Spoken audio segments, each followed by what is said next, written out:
The hot summer sun was slowly sliding toward the horizon, painting the townhouse walls in soft shades of gold and copper.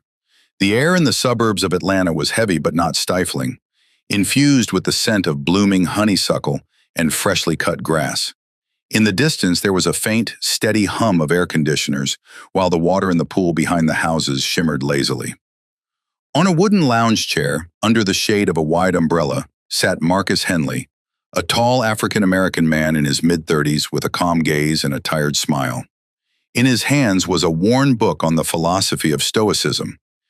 Next to him, on the small table, was a glass of iced tea, where the ice cubes were slowly melting. Marcus cherished these quiet, late-afternoon hours. Working as an analyst in an IT company, he was used to numbers, noise, and endless online meetings. But here, by the pool in his housing complex, he could simply exist. Listen to the sound of someone splashing in the water. Watch the sunlight dancing on the surface. Breathe. A few weeks earlier, he had returned from a business trip and decided it was time to exhale. This corner of the world was, to him, a symbol of a normal, peaceful life. He had bought a home in this complex almost 2 years ago, in block 512A, on the 3rd floor. He had paid a good sum for it, believing he would be safe and at ease here. Nearby, behind a low fence, children were running around. 2 boys chased a bright ball, occasionally casting quick glances at Marcus, to which he responded with a faint smile before returning to his reading. From time to time, neighbors passed by. Some nodded, some didn't notice him, and some lingered with their eyes a little longer than courtesy required. Marcus had grown used to this. He was one of the few black residents of the complex. He liked to believe it was mere curiosity, but sometimes, in those looks, he sensed the shadow of a question. What is he doing here? That day, he thought only about his book and about the pasta with pesto he would make for dinner. Everything was calm, and nothing suggested that, within minutes, his personal space and peace would be rudely disrupted. He took a sip of tea, closed his eyes, and listened to the rustling leaves. That was when he heard it, the steady, purposeful thud of footsteps on the concrete walkway. Opening his eyes, Marcus saw 2 men in uniform. One was taller, broad-shouldered, with a close-cropped haircut a little over 40. The other was younger, athletic, with an expression that could be described as both official and displeased. They were walking straight toward him. Marcus felt something inside tighten. He had never had trouble with the law, but he knew that a badge and a uniform could appear in one's life suddenly and without any real reason. "Good afternoon, sir," the older one spoke first, introducing himself as Officer Randall Hayes. His partner, Chris Baldwin, only nodded, continuing to study Marcus with his eyes. "We received a call about a suspicious individual at the pool. We'd like to check whether you have the right to be here." Marcus didn't answer right away. He slowly closed his book, set it on his lap, looked at the officers and calmly said, "I live here, in block 512A. This is my complex." "All right," Hayes replied.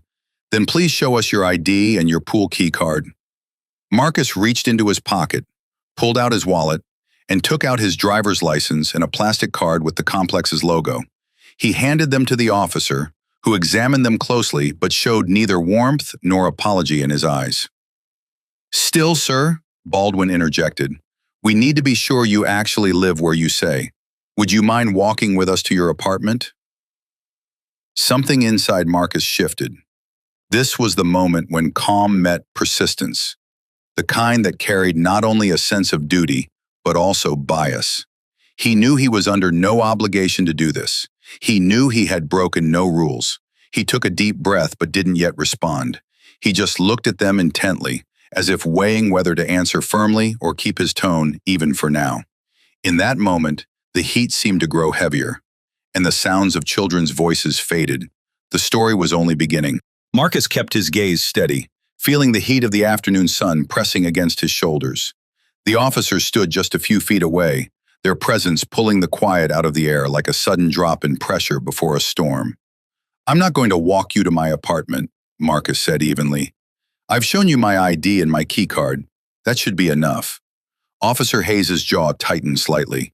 "Sir, we have to follow up on the call. Sometimes people, borrow cards or use facilities they're not entitled to. We just need to verify. Marcus could hear the subtext in the man's voice, the unspoken suggestion that he didn't quite belong here. I'm not required to let you into my home, Marcus replied, and I'm not going to. If you have what you need, I'd appreciate it if you'd let me get back to my afternoon. The younger officer Baldwin shifted his weight, his tone sharper. Why not just walk us there? If everything's fine, this will take less than a minute. Marcus's eyes narrowed. He could feel his pulse in his ears now. Because I have nothing to prove to you beyond what I've already provided. You're not here because I've done anything wrong. You're here because someone thinks I look out of place. The words hung in the air. Baldwin's mouth pressed into a thin line, but Hayes stepped forward slightly, lowering his voice as if trying to coax compliance. Look, sir, we can make this easy or… Marcus cut him off. Or what? The pool area seemed unnaturally still. The children who had been playing earlier had gone quiet, and somewhere in the distance, a lawnmower droned. Marcus knew this was the moment where things could turn, where refusing could be read as defiance, and defiance could be used as justification. He thought of his sister, of the conversations they'd had about how quickly these situations could escalate, how easily dignity could be stripped away under the guise of procedure. I've complied, Marcus said firmly. If you have no further reason to be here, I'd like you to leave. Before either officer could respond, a voice called out from above. Hey, he lives here. All three men turned. On the balcony of the neighboring building stood a woman in her late 20s with auburn hair pulled into a messy bun. She was holding her phone out, recording. Her voice carried over the pool. His name is Marcus, block 512. I've seen him here dozens of times. He's a resident, and you're wasting his time. Marcus felt a flicker of relief, but also a new layer of tension. Once cameras were involved, the energy could shift fast. The woman, later he would learn her name was Rachel Brinley, continued filming, stepping closer to the railing. And just so you know, this is all going online if you keep hassling him. Baldwin glanced at Hayes, his jaw tightening. Hayes spoke up, his tone less confrontational now. Ma'am, we're just responding to a call. Rachel's reply was immediate, sharp. Then you've got your answer. He lives here. End of story. Marcus looked from Rachel to the officers. The balance of the moment had changed. Hayes's posture softened slightly. Baldwin looked irritated but kept silent. All right, sir, Hayes said finally, handing Marcus back his ID and card. We'll leave it at that. They turned to go, but Baldwin shot Marcus one last look, not quite hostile, but not friendly either, before following his partner out of the pool area. Marcus sat back down in his chair, his hands resting on the arms, but the calm from earlier was gone. The glass of tea was warm now, the book on his lap suddenly heavy. He looked up to Rachel, who gave him a nod before stepping inside her apartment, phone still in hand. The sound of the officer's footsteps faded, but the encounter lingered in Marcus's chest like a weight. He knew this wasn't just about a swim or an ID card. This was part of something larger, a pattern he had been noticing since he moved here. The sideways looks, the polite but loaded questions from the homeowners association, the email about unfamiliar vehicles in the parking lot. None of it had been overt. None of it had been enough to confront directly, but moments like this one laid it bare. Marcus took a slow breath, trying to steady himself. He picked up his book again but didn't open it. Instead, he watched the ripples in the pool, each one spreading outward, breaking the reflection of the sky. Somewhere deep down, he knew this wasn't the end of the incident, just the first ripple. That night, Marcus sat at his kitchen table, the soft glow from the pendant light above casting a warm circle on the polished wood. His laptop was open, but the spreadsheet on the screen blurred in his vision. His thoughts kept circling back to the pool, the uniforms, the measured voices that still carried an edge of suspicion. He replayed the encounter in his mind, noticing small details he'd missed in the moment, the way Baldwin's eyes had scanned him up and down before even speaking, the subtle emphasis Hayes had put on the word verify, the silence that had settled over the pool deck as if the air itself was holding its breath. On his phone, a notification blinked, a message from an unknown number. Hi, this is Rachel from next door. I filmed what happened today. Let me know if you want the video. Marcus hesitated for a moment, then typed back, yes. Thank you. The video arrived seconds later. It was only 2 minutes long, but it captured everything. From the moment the officers stood in front of him, to Rachel's voice calling from balcony, to the officers walking away. Marcus watched it twice, then set the phone down. He knew what this was. It wasn't the first time, and if he did nothing, it wouldn't be the last. Over the past year, he'd noticed the pattern. The anonymous complaint to the homeowners association about garbage cans left out too long, when his cans had been brought in on time. The neighbor who pulled her kids away when they passed him in the hallway. The HOA's vague warning emails about non-residents seen using amenities, sent just days after he had hosted his sister for a weekend. Individually, each event was small enough to ignore. Together, they formed a picture that was impossible to dismiss. Marcus leaned back in his chair, rubbing his temples. He thought about the conversations he'd had with friends back in the city. The ones about how racism in the suburbs was rarely loud or crude. Here it came dressed in politeness, in just following the rules, in calls to the police that began with, "I'm not sure if this is important, but..." His phone buzzed again. Another message from Rachel. "This isn't the first time I've seen this happen. You should do something with the video." Marcus stared at the screen. Part of him wanted to put it away, to let it fade like so many other uncomfortable moments. But another part, the part that remembered the tightening in his chest when Baldwin demanded he walk them to his apartment, knew this was different. He called his sister, Alyssa. She answered on the second ring. "Hey, big brother," she said, her voice warm but alert. "Everything okay?" "Not really," Marcus replied, and told her what had happened. By the time he finished, Alyssa was silent for a moment, then said, "Send me the video." "I know someone who can help." "Help how?" Marcus asked. "By making sure this doesn't get buried. I've got a friend, Tasha. She's an activist with a civil rights group. She knows how to get stories like this seen." Marcus exhaled slowly. "I don't know if I want it to blow up." "Marcus, they could have pushed it further. What if Rachel hadn't been there?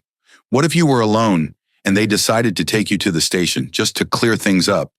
You can't let this slide." Her words sank in. He thought of the officers' insistence, the way their questions hadn't softened even after he'd given them proof. He thought of Baldwin's last glance, the kind that carried unfinished business. "All right," he said finally, "send her my number." That night, Marcus saved the video to 3 different devices. He didn't post it, not yet, but knowing it was there, knowing it could be used, and felt like a small measure of control. The next morning, he woke to an email from the HOA. Reminder, residents are responsible for ensuring guests are registered before using common facilities. Failure to comply may result in revocation of access privileges. No names, no specifics.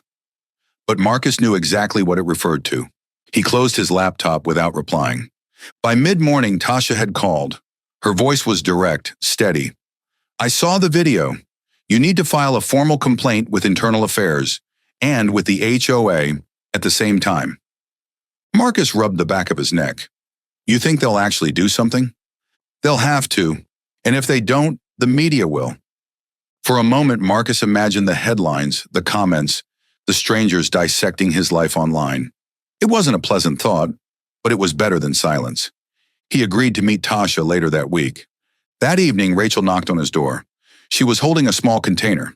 "Brought you some pasta," she said with a smile. "Figured you might not feel like cooking after yesterday." Marcus thanked her, surprised at the gesture. They talked for a few minutes in the doorway, about the neighborhood, about how she'd moved in a year ago, about how this wasn't the first time she'd seen security or police question residents without clear cause. Before she left, she said, "Whatever you decide to do, I've got your back." When the door closed, Marcus stood for a long moment in the quiet.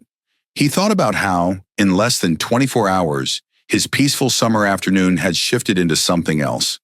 Something that might change how he lived in this place. The ripples in the water had spread further, and he had a feeling the waves were still coming. 2 days later, Marcus sat in a small cafe downtown, a folder of printed documents in front of him. Across the table sat Tasha Merle, a woman in her early 40s with sharp eyes and the kind of presence that filled a room without her raising her voice. She slid her phone toward him. "The video's already moving. Someone in the HOA Facebook group posted it this morning. It's been shared over 200 times. Marcus blinked.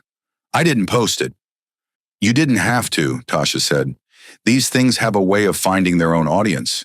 The important thing is, now people are watching. He felt a strange mix of unease and relief. The idea of strangers seeing his face, hearing his voice in that tense moment, made his stomach knot. But at the same time, it meant he wasn't invisible. Tasha tapped the folder. Here's the plan. You file a complaint with the Marietta Police Department's Internal Affairs Division.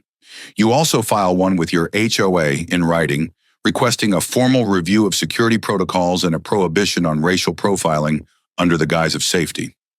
Marcus exhaled. You think they'll take it seriously? They will if enough people are talking about it. That's where I come in.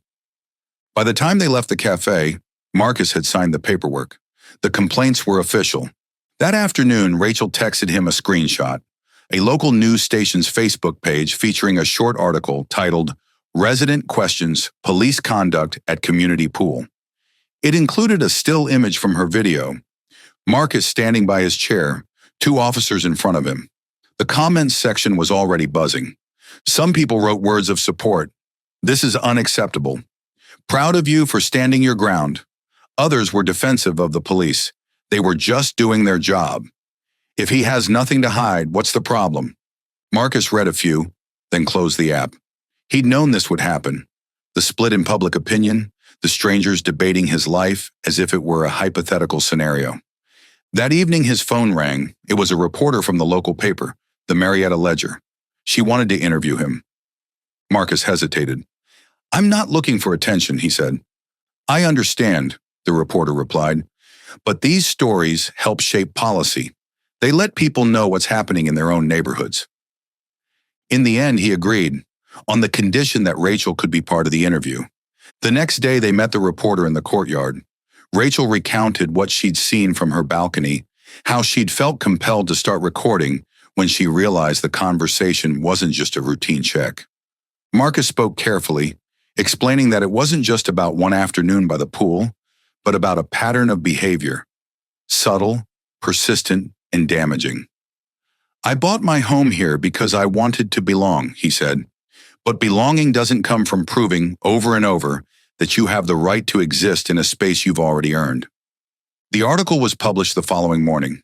By noon, it had been picked up by 2 other local outlets. The HOA called an emergency meeting. Marcus received the notice by email.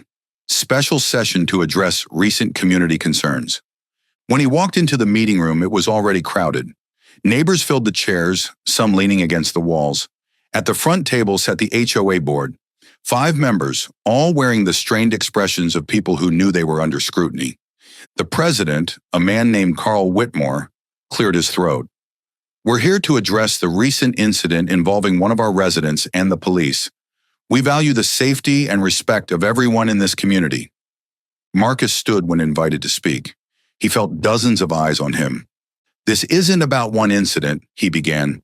It's about how assumptions can turn into action and how those actions can humiliate and alienate people who've done nothing wrong. I didn't move here to be questioned like a trespasser in my own neighborhood. A murmur went through the room. He continued, we need policies that prevent racial profiling. Anonymous calls shouldn't automatically lead to police involvement without confirmation. We need to train our neighborhood watch and security teams on bias awareness. Rachel spoke next, backing his account and stressing the importance of community members holding each other accountable. By the end of the meeting, the board agreed to form a community review committee. It was a small step, but a step nonetheless. Later that evening, Marcus sat on his balcony, looking out over the quiet courtyard. The air was cooler now, the scent of honeysuckle drifting up from the garden below. His phone buzzed, another notification about the video, now shared over 1,000 times. He thought about the officers' faces, about Baldwin's lingering glance, about Hayes' measured tone. The story wasn't over. The investigation would take weeks, maybe months. But for the first time since that afternoon at the pool, Marcus felt something he hadn't expected. Not just relief, but a sense of momentum. The ripples had turned into waves, and waves, once they start, are hard to stop. Within a week, Marcus's life no longer felt entirely his own. The video had been picked up by regional news stations, shared by civil rights organizations, and reposted by strangers who tagged him in their messages of support and in their criticisms. His email inbox was a mix of solidarity and suspicion. One message read, "You're a hero for standing up to them." Another simply said, "Stop playing the victim."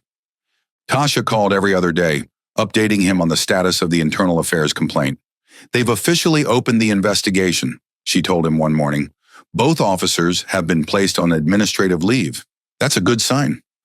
"Good for accountability," Marcus replied, "but I know how these things go." Leave isn't the same as consequences. Meanwhile, the HOA board had released a formal statement. "Our community values safety, mutual respect, and neighborly cooperation. We are reviewing our protocols to ensure fairness and prevent misunderstandings in the future." Marcus read it twice. It was polished, careful, and, to him, hollow. There was no acknowledgement of wrongdoing, no apology. But the online conversations were less measured. In the neighborhood's private Facebook group, posts about the incident had multiplied. Supporters praised Marcus for speaking at the meeting. Critics insisted the police were just doing their jobs and accused him of stirring up division. Rachel sent him screenshots of some of the harsher comments, but Marcus told her to stop. "I don't need to see every stranger's opinion," he said. "I know where I stand." One night, as he was locking up for bed, he noticed an envelope slid under his door. Inside was a single sheet of paper with block letters cut from magazines. "Drop it." Marcus stared at it for a long time before setting it on the counter. It wasn't overtly threatening, but it was meant to intimidate. The next morning, he told Tasha, she insisted they report it to the police. Not the same department under investigation, but the county sheriff's office. The deputy who took the report was professional, noting the details and taking the envelope into evidence. Still, Marcus could see the fatigue in his eyes, the look of someone used to people walking away unsatisfied. The story's reach grew. A popular Atlanta radio host discussed the incident on air, framing it as an example of suburban bias in action. Callers phoned in with their own experiences, some eerily similar, others defensive of law enforcement. By the second week, Marcus had been approached by a local advocacy group offering legal support. He already had Tasha and Alyssa in his corner, but he accepted their help. They assigned him an attorney named Daniel Price, who specialized in civil rights cases. Daniel was pragmatic. "If you're serious about pushing this, we can demand policy changes, training reforms, and a formal acknowledgement from both the police department and the HOA. But it will take time, and they will push back." "I'm in," Marcus said without hesitation. In the meantime, Internal Affairs interviewed him for over 2 hours. They asked about the day of the incident, his history in the neighborhood, whether he had ever had previous encounters with Officers Hayes or Baldwin. Marcus answered everything calmly, but he could feel the subtle fishing for inconsistencies. When the interview ended, one of the investigators said, "We appreciate your cooperation." That evening, Rachel knocked on his door again. This time, she brought 2 mugs of coffee. "Figured you might need a pick-me-up," she said. They sat on his balcony looking out at the pool where it had all started. "I still can't believe it escalated like this," Rachel admitted. Marcus nodded. "I can. It just usually doesn't get caught on video." By the 3rd week, pressure began to mount. An editorial in the Marietta Ledger called for the police department to address not just this incident, but the underlying biases that lead to such encounters. The HOA board announced the first meeting of the new Community Review Committee, a direct result of Marcus's speech. But there were cracks. A rumor began circulating online that Marcus had been uncooperative and verbally aggressive during the pool incident. The rumor didn't match the video, but that didn't stop it from spreading. Daniel advised him to stay off social media entirely. "They're going to try to change the narrative," he warned. "The less you engage, the better." Still, Marcus could feel the toll it was taking. The constant phone calls, the sideways glances from certain neighbors, the knowledge that his name was now tied to a public controversy. It all weighed on him. Late one night, Alyssa called. "You okay?" she asked. "I'm tired," Marcus admitted, "but I'm not backing down." "That's my brother," she said, her voice firm. "They picked the wrong person to underestimate." Marcus hung up, feeling a flicker of resolve. This wasn't just about him anymore. It was about setting a precedent, about making sure the next person in his position didn't have to choose between dignity and compliance. And so, as the investigation pressed on and the noise around him grew louder, Marcus made a quiet promise to himself. He would see this through to the end, whatever the end looked like. 6 weeks after the afternoon at the pool, Marcus received a call from Daniel. "It's official," his attorney said. "Internal Affairs has completed their investigation." Marcus sat down at his kitchen counter, bracing himself. "Officer Hayes will receive a formal written reprimand for failure to de-escalate," Daniel continued. "Baldwin is being placed on unpaid leave for 60 days and required to complete bias awareness and community relations training before returning to duty." Marcus let the words settle. It wasn't termination. It wasn't the sweeping accountability some had called for. But it was more than he had expected when the video first surfaced. "And the HOA?" Marcus asked. "They've adopted the policy changes you proposed," Daniel said. "No more anonymous calls to the police without visual confirmation of an actual disturbance. Mandatory anti-bias training for the neighborhood watch, and they've formally prohibited racial profiling under any circumstance." Marcus exhaled slowly, a weight he didn't realize he was still carrying lifting just a little. Later that week, the HOA held another community meeting. The room was once again full, but this time the energy felt different, less tense, more curious. At the front of the room, Carl Whitmore addressed the crowd. "In light of recent events," he said, "we've recognized the need for stronger, fairer policies that protect all our residents. We owe Mr. Henley our thanks for bringing these issues to the board's attention." Marcus stood when Carl gestured toward him. "I want to be clear," Marcus said. "I didn't speak up because I enjoy conflict. I spoke up because silence allows patterns like this to continue.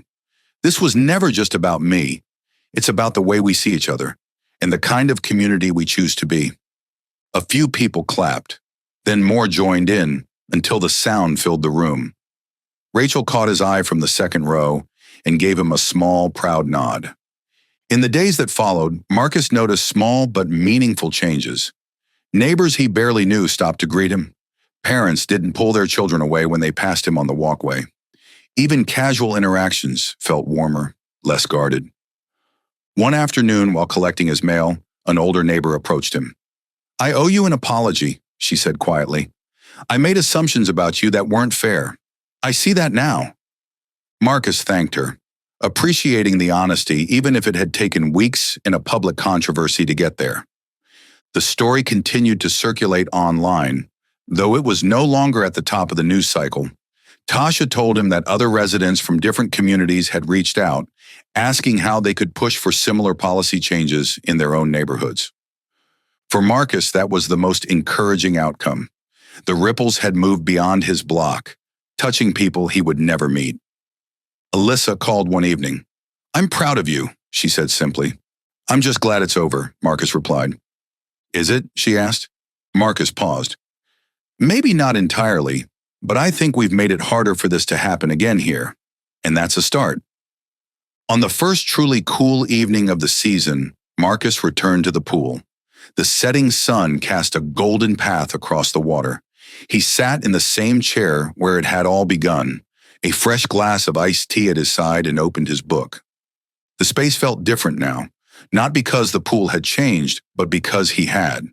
For the first time in weeks, the sound of children playing nearby didn't feel like background noise to a tense memory. It was just life happening, as it should. Marcus knew there would always be challenges, that bias didn't disappear because of one investigation or a few new rules. But he also knew that standing up had mattered, not just for him, but for anyone who might one day find themselves in the same position.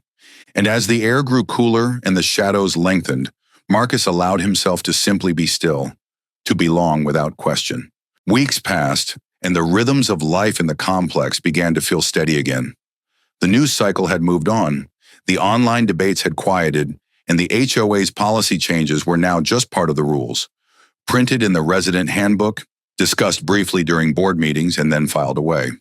For Marcus, the quiet was welcome, but it wasn't the same quiet he'd enjoyed before that summer afternoon. It was deeper now, earned rather than assumed. He had started keeping a small journal. Nothing elaborate, just a notebook he left on his nightstand. Some nights he'd write about the day's events. Other nights he'd jot down thoughts that had been simmering beneath the surface for years. One evening, his pen moved without hesitation. Belonging isn't about proving you fit. It's about knowing you never had to prove it in the first place. It had taken a long time for that truth to settle in. For much of his life, Marcus had been careful. Careful to smile at neighbors, careful to explain himself when questioned, careful to avoid giving anyone an excuse to doubt his presence. But the incident at the pool had stripped away the illusion that playing by unspoken rules was enough to shield him. He realized that his belonging here had never depended on their approval. It had existed from the moment he signed the deed to his home, from the moment he first turned the key in his own front door. On a crisp Saturday morning, Marcus was walking back from the mailbox when he heard someone call his name. It was one of the younger parents from the complex, holding the hand of a little boy. "Hey, Marcus," she said, smiling. "We're having a community barbecue next weekend. You should come." The invitation was simple, casual, but it carried a weight that Marcus felt instantly. "I'll be there," he replied. At the barbecue, he found himself chatting with neighbors who, just months earlier, would have walked past without a word. There was laughter, the smell of grilled food, kids running across the grass.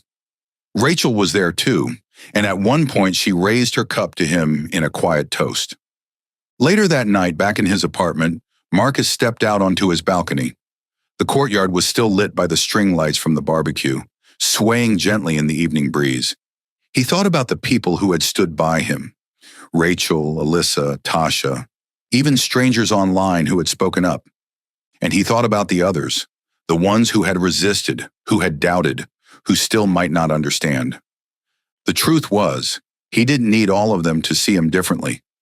What mattered was that the rules had changed, that his story had left a mark bigger than the pool where it had started. As he sipped his tea, Marcus reflected on something Tasha had told him early on.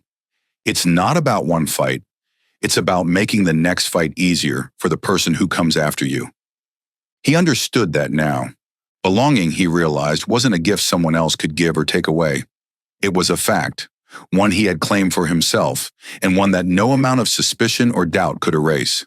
The pool still shimmered under the soft lights. It no longer felt like the scene of a confrontation. It felt like part of his home again. Marcus closed his eyes, letting the sounds of the night settle over him. The distant hum of an air conditioner, the quiet murmur of a couple walking by, the faint splash of water as someone took a late swim. He smiled, not because everything was perfect, but because he knew he didn't have to fight for permission to exist here anymore. He had always belonged, and now finally the world around him seemed to know it too.